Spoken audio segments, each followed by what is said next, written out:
Hi, I'm Regina Jennings, and I hope you enjoyed reading A Most Inconvenient Marriage.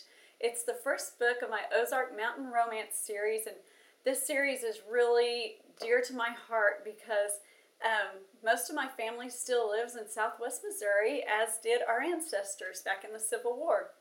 So, with 150 years of family history in that region, I had a lot of things that made it from real life into the story that I'd love to share with you. So, for one thing, the first thing is the brutality of the region.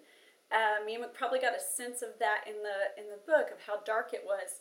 That was not exaggerated at all. In 1863, my great-great-great-grandpa, William Mosley, was shot and killed by bushwhackers while he was just out working his field in Wright County, Missouri.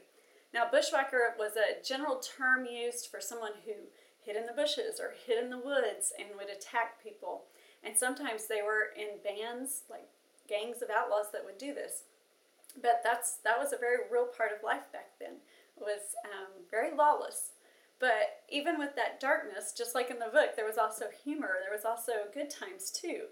So one story I really enjoy, it was the year before William died. He and his wife Mahala were expecting their 9th child.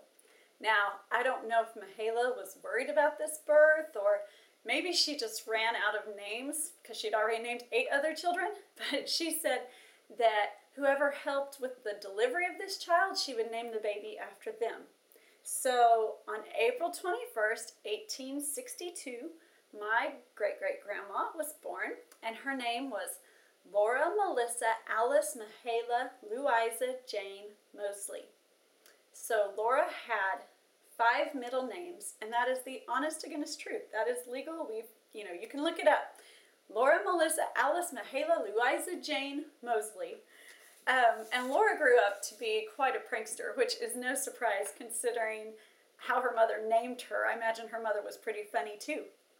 Laura married Albert Austin, and my grandpa Austin has told me a lot of stories about his grandma Laura. And one of the things that Grandma Laura did that made it into A Most Inconvenient Marriage was the story of the pie dough face, which she saw Abigail do in the book.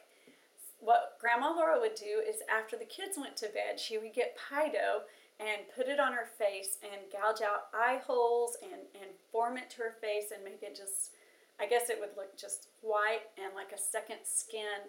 And then she would go outside the cabin and come around and knock on the window of the kids' bedroom.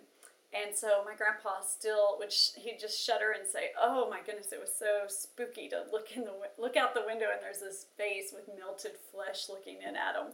So that gives you an idea of some of the shenanigans they were pulling back then.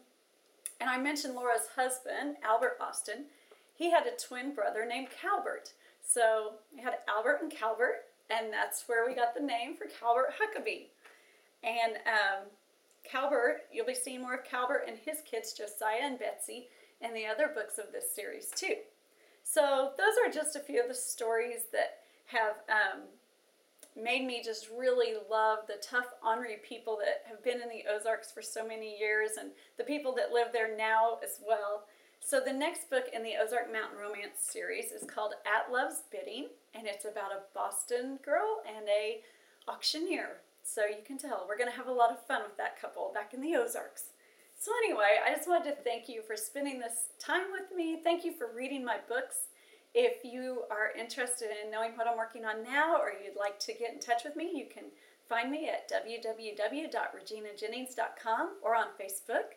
I love to hear from you, and thank you, and God bless.